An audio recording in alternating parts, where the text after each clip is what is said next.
کیوں جٹ جاتے ہیں تیاریوں میں؟ کیونکہ رحمت کے دروازے کھول دیے جاتے ہیں، جہنم کے دروازے بند کر دیے جاتے ہیں۔ اللہ کے نبی صلی اللہ علیہ وسلم فرماتے ہیں کہ جب رمضان کا چاند نظر آتا ہے، رمضان کی پہلی رات ہوتی ہے، صفدت الشیاطین، شیطانوں کو جکڑ دیا جاتا ہے، باندھ دیا جاتا ہے، جنت کے دروازوں کو کھول دیا جاتا ہے، جہنم کے دروازوں کو بند کر دیا جاتا ہے، اور ایک ندا لگانے والا، ایک آواز لگانے والا آواز لگا کر کے کہتا ہے یا باغی الخیر اقبل، اے بھلائی کے طلب کرنے والے تو آگے بڑھ جا، بھلائی کو طلب کر لے، تیرا مہینہ آ گیا ہے۔ وَيَا بَاغِيَ الشَّرِّ اقصر، اور اے برائی کے طلبگار تو رک جا، تیرا یہ مہینہ نہیں ہے، برائی سے توبہ کر لے، برائی سے توبہ کرنے کا مہینہ آ گیا ہے۔ جنت کے دروازے کھول دیے جاتے ہیں۔ ہم نے تو جنت کے دروازوں کو اپنی آنکھ سے کھلتے ہوئے نہیں دیکھا، لیکن ہم اعمال تو لوگوں کے دیکھ رہے ہیں کہ لوگ نیکیاں کرتے جا رہے ہیں، نیک اعمال کرتے جا رہے ہیں، وہ اعمال جو جنت میں لے جانے والے ہیں۔ جہنم کے دروازے بند کر دیے جاتے ہیں، یعنی جو آدمی رمضان سے پہلے فلم بینی کرتا تھا، جو برائیاں کرتا تھا، جو شراب نوشی کرتا تھا، رمضان کے مہینے میں وہ اپنے گناہ سے توبہ کر لیتا ہے، وہ کم سے کم رمضان میں گناہ سے رک جاتا ہے۔ رمضان کا جو مہینہ آ رہا ہے یہ بڑی عظمتوں والا مہینہ ہے، اللہ کی طرف سے آنے والا برکتوں والا مہینہ ہے، جس میں جہنم کے دروازے بند، جنت کے دروازے کھول دیے جاتے ہیں، اور ہر دن اللہ تعالیٰ جہنم سے لوگوں کو آزادی بھی نصیب فرماتا ہے۔ میرے بھائیوں، یہ اتنا عظیم مہینہ ہے، اللہ کے نبی نے فرمایا کہ خائب و خاسر ہو انسان، خاک ناک آلود ہو اس کی، جس نے رمضان کا مہینہ تو پایا لیکن اللہ کی بارگاہ میں اپنی مغفرت نہیں کروا سکا، اللہ کی بارگاہ میں بخشش نہیں کروا پایا، بڑا خائب و خاسر اور نامراد انسان ہے وہ۔ ان الحمد للہ نحمده ونستعینه ونستغفره ونعوذ باللہ من شرور انفسنا ومن سیئات اعمالنا، من يهده الله فلا مضل له ومن يضلله فلا هادي له، واشهد ان لا اله الا الله وحده لا شريك له، واشهد ان محمدا عبده ورسوله۔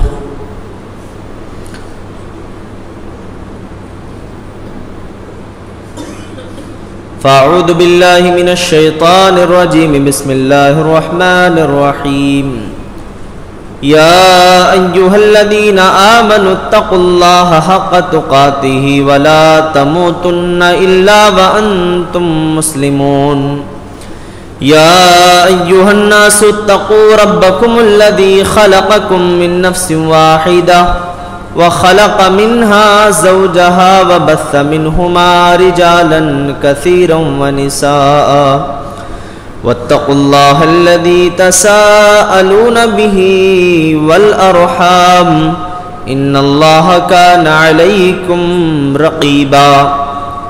يا أيها الذين آمنوا اتقوا الله وقولوا قولا سديدا يصلح لكم أعمالكم ويغفر لكم ذنوبكم ومن يطع الله ورسوله فقد فاز فوزا عظيما۔ أما بعد فإن خير الحديث كتاب الله، وخير الهدى هدى محمد صلى الله عليه وسلم، وشر الأمور محدثاتها وكل محدثة بدعة وكل بدعة ضلالة وكل ضلالة في النار۔ فقد قال الله تعالى في مقام آخر، فأعوذ بالله من الشيطان الرجيم من همزه ونفخه ونفثه، بسم الله الرحمن الرحيم۔ قاف والقرآن المجيد بل عجبوا أن جاءهم منذر منهم فقال الكافرون هذا شيء عجيب أئذا متنا وكنا ترابا ذلك رجع بعيد قد علمنا ما تنقص الأرض منهم وعندنا كتاب حفيظ بل كذبوا بالحق لما جاءهم فهم في أمر مريج أفلم ينظروا إلى السماء فوقهم كيف بنيناها وزيناها وما لها من فروج والأرض مددناها وألقينا فيها رواسي وأنبتنا فيها من كل زوج بهيج تبصرة وذكرى لكل عبد منيب.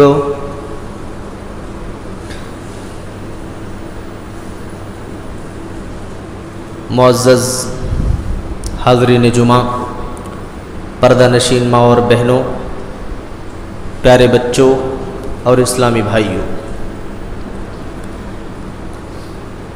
اللہ تعالیٰ کے لیے تمام قسم کی حمد و ثنا، بڑائی، بزرگی، کبریائی و عظمت لائق و زیبا ہے، جو ہم سب کا خالق، مالک، رازق اور پالنہار ہے، اور جس نے ہمیں اس دنیا میں بے شمار اور انگنت نعمتوں سے نوازا.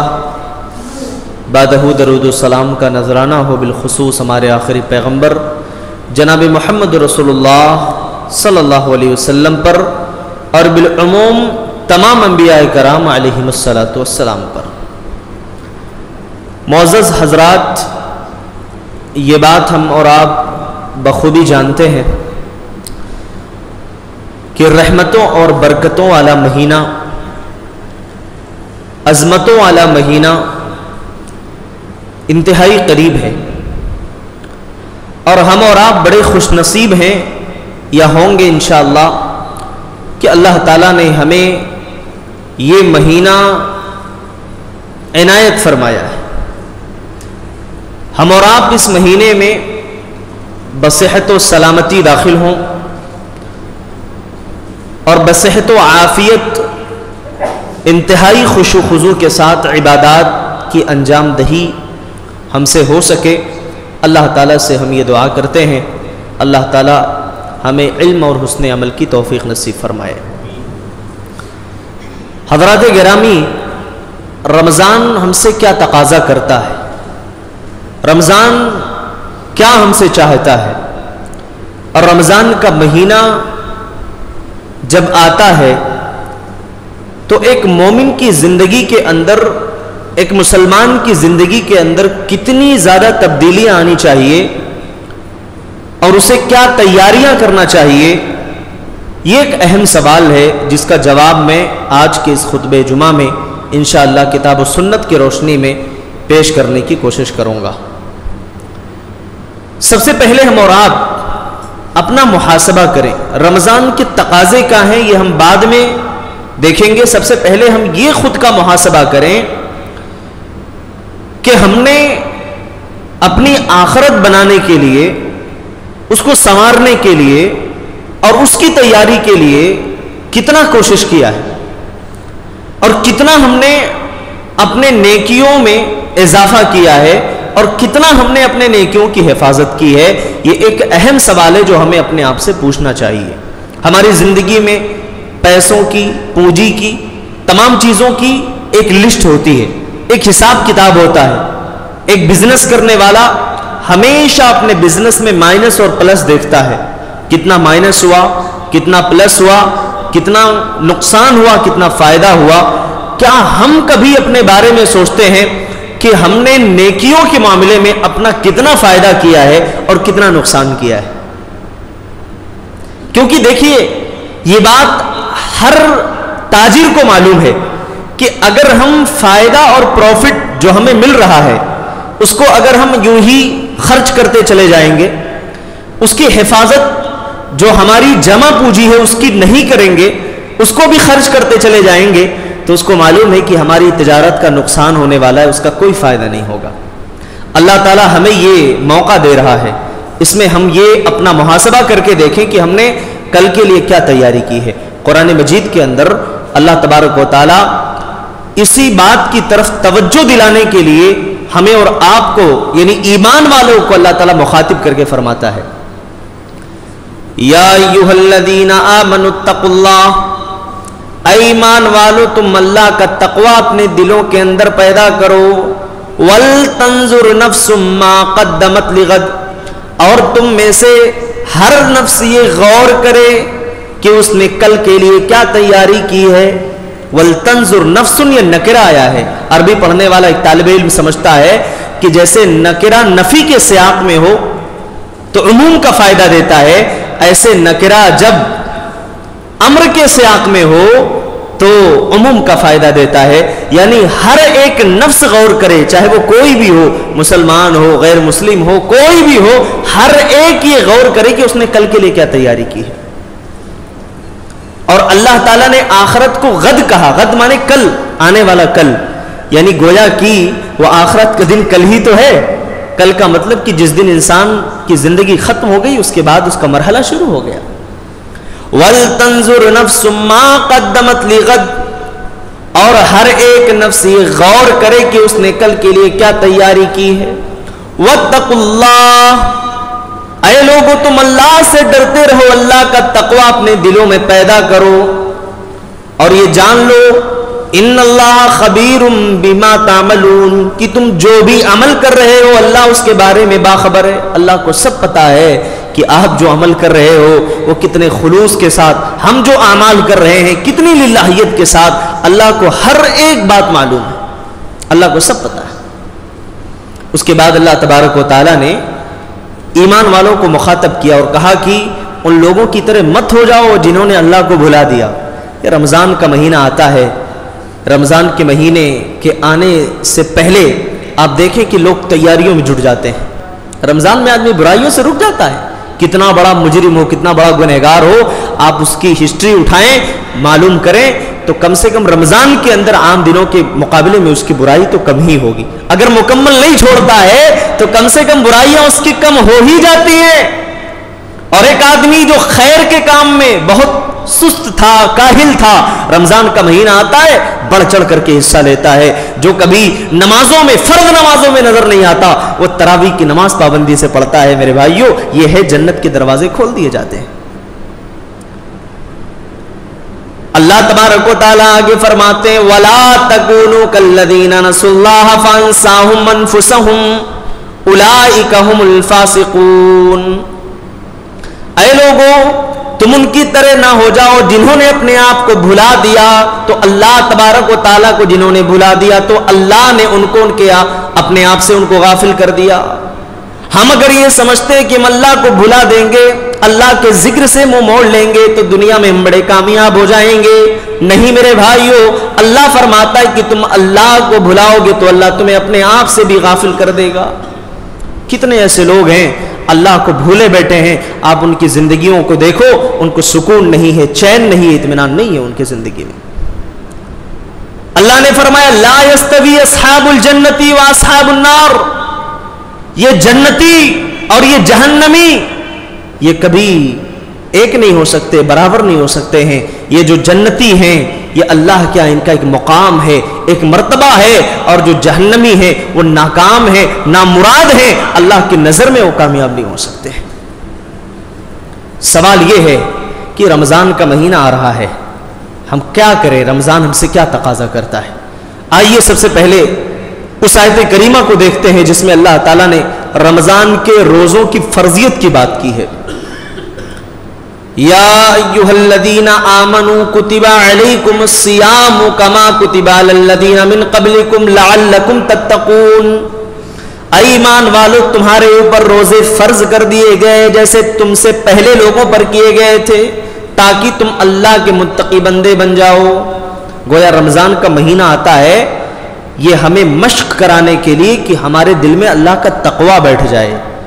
تو رمضان ہم سے سب سے پہلا تقاضا یہ کرتا ہے کہ ہمارے دلوں میں اللہ کا تقوی پیدا ہو، اللہ کا ڈر پیدا ہو، اللہ کا خوف پیدا ہو جائے۔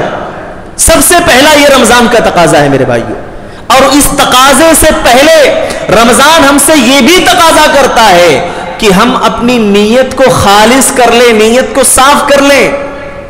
ہمارے دل میں یہ نیت ہو کہ آنے والا رمضان کا یہ مہینہ انتہائی خشوع و خضوع کے ساتھ، انتہائی دل جمعی کے ساتھ اللہ کی عبادت میں گزاروں گا، مجھ سے کوئی سستی نہیں ہوگی، مجھ سے کوئی کاہلی نہیں ہوگی۔ رمضان سے پہلے کی جو زندگی ہے وہ تو درکنار، وہ مجھ سے گزر گئی، لیکن رمضان والی جو زندگی ہے وہ تو انشاءاللہ اچھے سے اچھی طریقے سے اللہ کی عبادت میں گزارنے کی کوشش کروں گا۔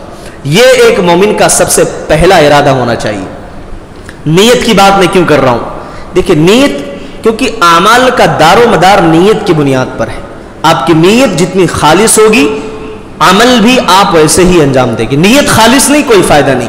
صحیح بخاری کی سب سے پہلی حدیث آپ لے لیں، سب سے پہلی حدیث میں اللہ تعالیٰ نے، اللہ کے نبی صلی اللہ علیہ وسلم نے ہجرت کی بات کی۔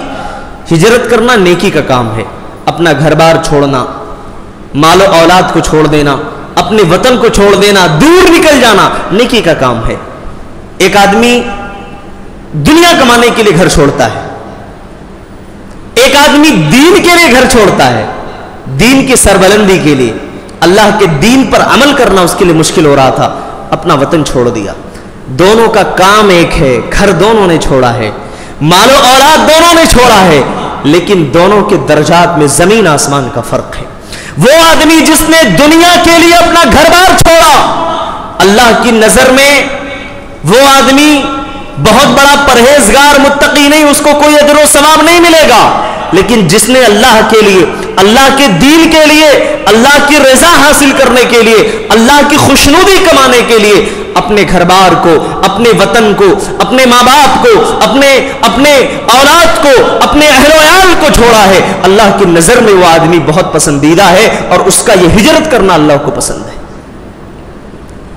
تو اللہ رب العالمین نیتوں کو دیکھتا ہے۔ اور معاف کیجئے گا میرے بھائیوں کہ نیت یہ زبان کا نام نہیں ہے کہ ہم نے زبان سے نیت کر لی نیت ہو گئی۔ نیت یہ دل کے ارادے کا نام ہے۔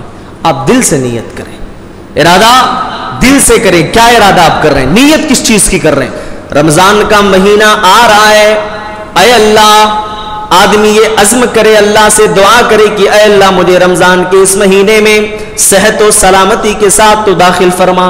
ہمارے جو اسلاف کرام تھے وہ چند مہینے پہلے روایتوں کے مطابق 6 مہینے پہلے دعا کیا کرتے تھے، اللہم بلغنا رمضان، اے اللہ ہمیں رمضان کے مہینے تک پہنچا دے۔ یہ دعا وہ کیا کرتے تھے۔ کتنی بار ہم نے دعا کی اللہ سے۔ رمضان کا مہینہ میرے بھائیوں یاد رکھیے یہ کاروبار کا مہینہ نہیں ہے۔ یہ نہ سمجھے کہ رمضان کا یہ مہینہ یہ کاروبار کو بہت اونچا کرنے کا، بہت زیادہ پیسے کمانے کا مہینہ ہے۔ آپ کمائیے، حلال طریقے سے کمائیے، اللہ نے آپ کو منع نہیں کیا ہے، روکا نہیں ہے، لیکن عبادتوں میں خلل نہ ہونے پائے، عبادات میں کوئی کمی نہ ہونے پائے، عبادات ہماری مقدم ہو، ترجیح عبادت کو ہونی چاہیے، قرآن کی تلاوت میں کوئی خلل نہ ہو، تراویح کی نماز میں کوئی خلل نہ ہو، اللہ کی عبادت میں کوئی خلل نہ ہو۔ آپ دنیا حاصل کرو لیکن دنیا کو آخرت پر ترجیح نہ دو، کیونکہ اللہ تعالیٰ قرآن کے اندر ان لوگوں کے بارے میں فرماتا ہے بل تؤثرون الحیات الدنیا، تم لوگ دنیاوی زندگی کو آخرت پر ترجیح دیتے ہو، والآخرۃ خیر وابقی، لیکن آخرت والی زندگی یہ بہتر ہے دنیا سے، باقی رہنے والی زندگی ہے، اس لیے آخرت کو ترجیح دو۔ یا ایھا الذین آمنوا اذا نودی للصلاۃ من یوم الجمعۃ فسعوا الی ذکر اللہ وذروا البیع ذالکم خیر لکم ان کنتم تعلمون۔ اے ایمان والو، جب تمہارے کان میں آواز آئے، جب تمہیں پکارا جائے نماز کے لیے، تو تم چھوڑ دو، اپنے بیع کو چھوڑ دو، اللہ کے گھر کی طرف دوڑ پڑو۔ وَاذْكُرُوا اللَّهَ، اور اللہ کو تم یاد کرو، اللہ کا ذکر کرو، اور یاد رکھو کہ اللہ کا ذکر تم کرو گے تو کامیاب ہو جاؤ گے۔ میرے بھائیو، ہم اللہ کا شکر ادا کریں کہ اللہ نے ہمیں یہ مہینہ عطا فرمایا، یہ مہینہ قریب ہے، اور اللہ سے دعا بھی کریں کہ اللہ ہم سب کو صحت و عافیت سے رکھے۔ ابھی میں نظام آباد سے بودھن آ رہا تھا، میرے پاس فون آیا، ہمارے ایک ساتھی کا فون آیا کہ ان کے سالے صاحب کی اہلیہ کی طبیعت انتہائی ناساز ہے، ان کا نام پروین بیگم ہے، گزشتہ سال اسی مسجد میں وہ نماز کے لیے، تراویح کے لیے بھی آیا کرتی تھی، لیکن جب فون آیا، فون پہ وہ کہہ رہے ہیں بھئی دعا کریے، دعا کی درخواست کریے کہ ان کے لیے لوگ دعا کریں، اللہ ان کو صحت کاملہ عاجلہ عطا فرمائے۔ میرے بھائیوں اور میری مائیں اور بہنیں بھی اگر میری آواز سن رہی ہیں تو بھی غور کریں. آج اس سال اللہ نے آپ کو صحت و عافیت دی ہے, صحت و سلامتی دی ہے. اللہ کا لاکھ بار, ہزار اور کروڑ بار اللہ کا شکر ادا کرو, کیونکہ کوئی پتہ نہیں ہے, کوئی علم نہیں ہے کہ آنے والا آئندہ سال یہ ہماری زندگی میں آئے گا یا نہیں آئے گا. میرے بھائیوں, ہم اب اپنے دائیں بائیں بھی دیکھ لیں, اپنے صفوں پر بھی ایک نظر دوڑا لیں. کتنے ہمارے بھائی ہیں جو پچھلے سال ہمارے ساتھ تراویح کی نماز پڑھا کرتے تھے, ہمارے ساتھ تلاوت کیا کرتے تھے, شب قدر میں ہمارے ساتھ تو راتوں کو بیدار رہتے تھے, لیکن افسوس کی بات ہے کہ آج اس سال وہ ہمارے درمیان نہیں ہے. میرے بھائیوں, قرآن کہتا ہے لوگوں آخرت کی فکر کرو, نیک اعمال کر لو, اللہ کو تم راضی کر لو. وہ ٹائم آنے سے پہلے, وہ وقت آنے سے پہلے کہ تم دل کے اندر لاکھ تمنا کرو گے, لاکھ تم دل میں آرزو کرو گے کہ اے اللہ مجھے ایک پل کی تم مہلت دے دے, ایک پل مجھے وقت دے دے, لیکن ایک پل کی بھی مہلت تمہیں نہیں ملے گی. یا ایھا الذین آمنوا انفقوا مما رزقناکم من قبل ان یاتی احدکم الموت. ہر جمعہ میں اور ہر جمعہ کی دوسری رکعت میں ہم یہ آیت تلاوت میں سنتے ہیں. میرے بھائیوں, ہم اس آیت کو سنتے تو ہیں, لیکن کیا کبھی ہم نے غور کیا کہ اللہ تعالیٰ ہم سے کیا کہہ رہا ہے؟ اے ایمان والو, اللہ کے راستے میں تم مال خرچ کرو. تمہاری موت آنے سے پہلے, جب تمہاری موت کا ٹائم آئے گا, تم اللہ سے یہ مہلت طلب کرو گے کہ اللہ تو مجھے مہلت دے دے, تو مجھے تھوڑا سا ٹائم دے دے. فَأَصَّدَّقَ وَأَكُن مِّنَ الصَّالِحِينَ, میں تیرے راستے میں صدقہ دے دوں اور نیک لوگوں میں سے ہو جاؤں. ایک پل کی بھی مہلت اللہ کی طرف سے نہیں دی جائے گی. غنیمت سمجھو میرے بھائیوں, اس دن کو غنیمت سمجھو, اس مہینے کو غنیمت سمجھو. یہ کون سا مہینہ ہے, اس کی عظمت کو ہم نے نہیں جانا. آنے والا مہمان ہمارا بڑا مہمان ہوتا ہے, بڑا اہم مہمان ہوتا ہے. ہم اس کا ویلکم کرتے ہیں, اپنے گھروں کو سجا دیتے ہیں, اپنے قبروں کو صاف رکھ لیتے ہیں, بچوں کو نئے نئے کپڑے پہناتے ہیں. کیوں؟ کیونکہ آنے والا مہمان بڑا اہم مہمان ہے. میرے بھائیوں, اللہ تبارک و تعالیٰ سے دعا کرو کہ اللہ تبارک و تعالیٰ اس رمضان کے مہینے میں کثرت سے ہمیں دعا کرنے, توبہ استغفار کا اہتمام کرنے کی توفیق نصیب فرمائے. رمضان کا یہ مہینہ میرے بھائیوں ہم سے ایک تقاضا یہ بھی کرتا ہے کہ اس مہینے کی عظمت کا ہمارے دل میں احساس ہونا چاہیے. اس مہینے میں ایک ایسی رات آتی ہے جس رات کو شب قدر کہا جاتا ہے, لیلۃ القدر کہا جاتا ہے, قدر والی رات. قرآن اٹھائیں گے آپ 30ویں پارے کے اندر اللہ نے لیلۃ القدر کے نام سے, سورۃ القدر کے نام سے ایک مکمل سورہ نازل فرما دی. اللہ تعالیٰ اس میں خطاب فرماتا ہے, اِنَّا أَنزَلْنَاهُ فِي لَيْلَةِ الْقَدْرِ وَمَا أَدْرَاكَ مَا لَيْلَةُ الْقَدْرِ, بے شک ہم نے اس کو قدر کی رات میں نازل کیا ہے, اور اے نبی آپ کو کیا معلوم کہ قدر کی رات کیا ہے؟ لیلۃ القدر خیر من الف شہر, یہ قدر کی جو رات ہے اس کی ایک رات کی عبادت 1000 مہینوں کی عبادت سے بہتر ہے. 84 سال کی عبادت سے اس ایک رات کی عبادت بہتر ہے. میرے بھائیو ذرا غور کرو, اس ایک رات کی عبادت اللہ کو اتنی پسند ہے, اللہ کے نزدیک اتنا مقام اور اتنا مرتبہ رکھتی ہے کہ اس ایک رات والی عبادت اگر اللہ نے قبول فرما لی تو آپ نے گویا کہ 84 سال اللہ کی عبادت کی. 83 سال کچھ مہینے ہوتے ہیں, اس ایک رات کی عبادت کو اگر آپ نے پا لیا, اس کی عظمت کو سمجھو. اللہ تعالیٰ نے اس مہینے میں قرآن کو نازل فرمایا ہے. قرآن کا نزول اسی مہینے میں کیا گیا. باقی 23 سال میں نبی صلی اللہ علیہ وسلم کی زندگی میں تھوڑا تھوڑا کر کے مختصر وقتاً فوقتاً حالات اور مواقع کے اعتبار سے قرآن کا نزول اللہ نے فرمایا, لیکن اللہ نے کہا شہر رمضان الذی انزل فیہ القرآن, یہ رمضان کا مہینہ ہے جس میں قرآن کو نازل کیا گیا. ایمان والو, تمہارا رشتہ رمضان کے مہینے میں قرآن سے جڑ جانا چاہیے. تمہارا رشتہ رمضان کے مہینے میں قرآن سے مضبوط ہو جانا چاہیے, کیونکہ رمضان یہ تمہیں اللہ سے جوڑنے کے لیے آتا ہے, تمہیں مسجدوں سے قریب کرنے کے لیے آتا ہے. رمضان کا یہ مہینہ گناہوں کا توبہ استغفار کرنے کا, اللہ تبارک و تعالیٰ کے قریب ہونے کا, گناہوں سے دور ہونے کا یہ مہینہ ہے کہ اللہ کی بارگاہ میں حاضر ہو کر کے بندہ اپنی مغفرت کروائے, نیکیاں کرے. یہی اللہ تعالیٰ کو مطلوب ہے. رمضان کا یہ مہینہ اللہ کی طرف سے بہت بڑی نعمت ہے, بہت بڑی نعمت ہے. اور اللہ تعالیٰ اسی لیے کہتا ہے کہ جب اس نعمت کی قدر تم کرو گے تو یہ نعمت تمہیں اور بڑھا کر کے دوں گا، لیکن اگر اس نعمت کی ناقدری کرو گے تو یہ نعمت میں تم سے چھین لوں گا۔ ابھی دیکھیں کچھ سالوں پہلے لاک ڈاؤن ہوا تھا، مسجد میں آنے کے لیے لوگ فون کر رہے ہیں، پریشان ہیں، نہیں آ سکتے، پابندی لگی ہوئی، 5 لوگ نماز پڑھ سکتے ہیں، 4 لوگ پڑھ سکتے ہیں، کہیں کہیں بمشکل 10 لوگ پڑھ رہے ہیں، گھروں میں کوئی پڑھانے والا نہیں۔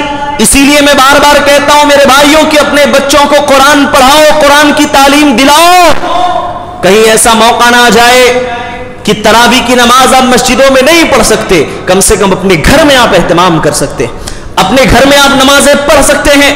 لیکن اس وقت شاید احساس ہوا ہوگا کئی لوگوں کو کہ کاش اگر ہم نے خود قرآن کو پڑھا ہوتا، اے کاش اگر قرآن کی تعلیمات میں نے حاصل کی ہوتی تو آج یہ موقع میری زندگی میں نہ آتا، یہ افسوس کا مرحلہ نہ آتا، اے کاش ہم نے قرآن کو اچھے سے پڑھ لیا ہوتا، اس کو اللہ تبارک و تعالیٰ نے جیسے پڑھنے کا حکم دیا ہے تجوید کے ساتھ، قرأت کے ساتھ، اور جیسا حق اللہ نے رکھا ہے، کاش ہم نے اس حق کو ادا کیا ہوتا تو آج یہ میرے لیے بڑا سنہرا موقع تھا۔ میرے بھائیوں، شکر ادا کرو اللہ کا۔ اللہ کیا فرماتا ہے قرآن میں؟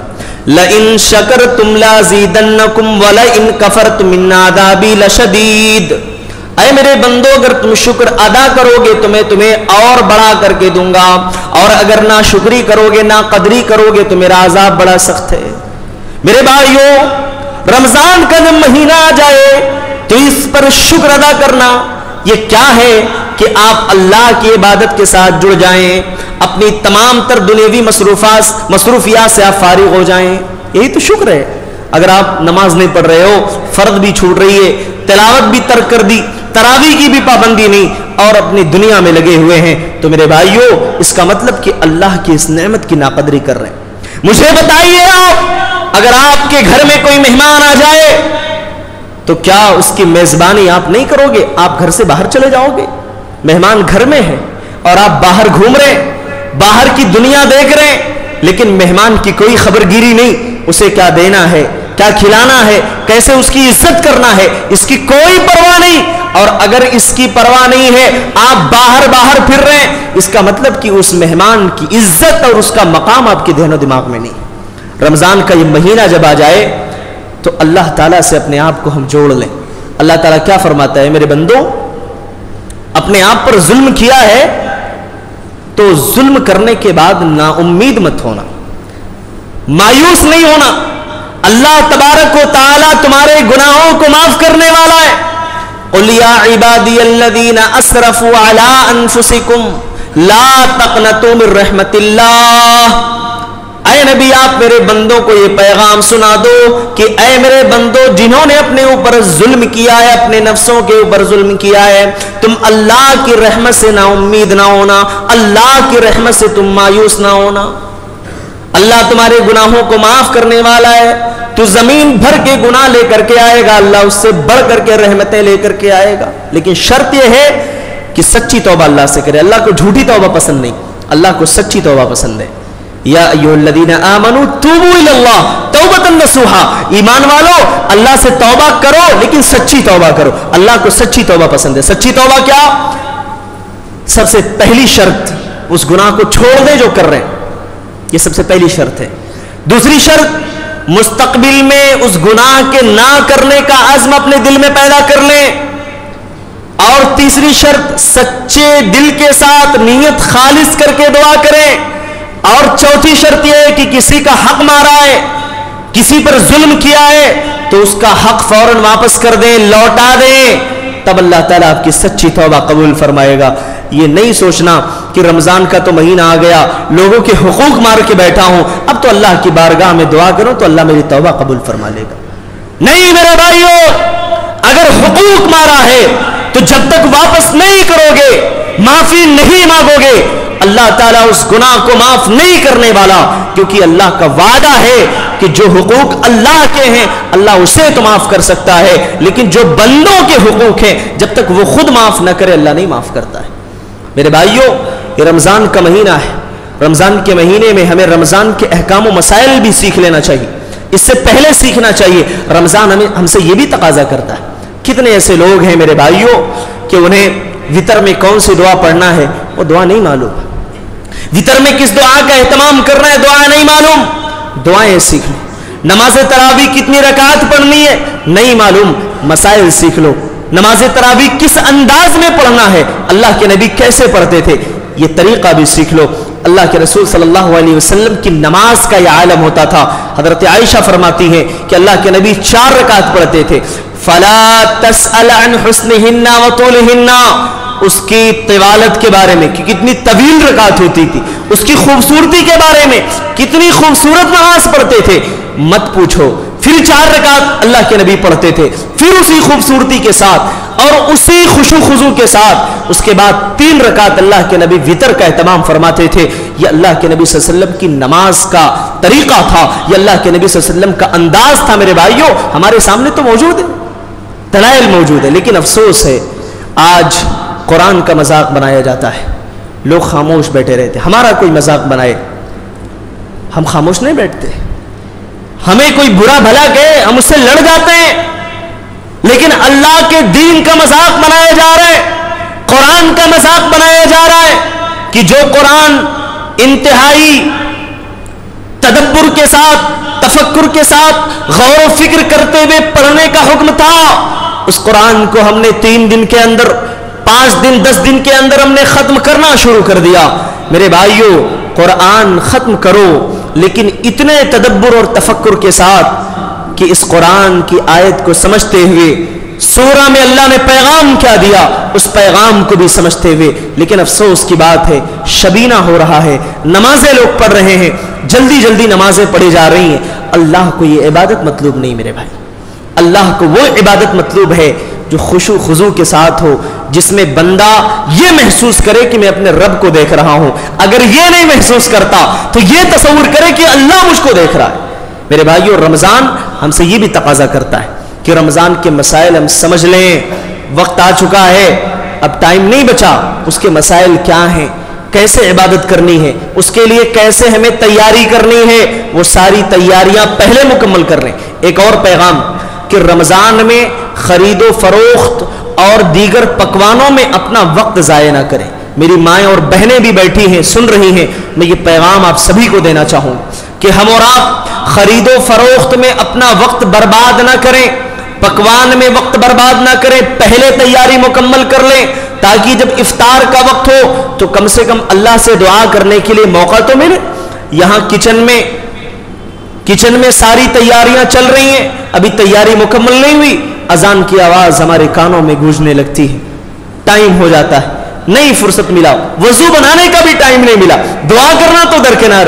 میرے بھائیوں ایسا نہیں ہونا چاہیے، خرید و فروخت پہلے مکمل کریں، کیونکہ یہ رمضان کا مہینہ یہ خرید و فروخت کے لیے نہیں آیا ہے، یہ رمضان کا مہینہ شاپنگ مال میں وقت کے ضیاع کے لیے نہیں آیا ہے، یہ رمضان کا مہینہ نیکیاں کمانے کے لیے آیا ہے۔ اس لیے اس وقت کا خیال رکھیں، وقت کی قیمت سمجھیں، اور اللہ نے یہ جو نعمت ہمیں دی ہے اس نعمت کی قدر کریں۔ میرے بھائیوں اللہ تعالیٰ سے آئیے ہم سب مل کر کے دعا کرتے ہیں، اللہ تعالیٰ ہمیں رمضان کا یہ مہینہ صحت و سلامتی کے ساتھ نصیب فرما دے۔ اے اللہ جب تک ہمیں زندہ رکھ ایمان اور اسلام پر رکھ، اور جب ہمارا خاتمہ ہو ایمان پر ہو۔ آمین۔ تقبل یا رب العالمین، وآخر دعوانا الحمد للہ رب العالمین۔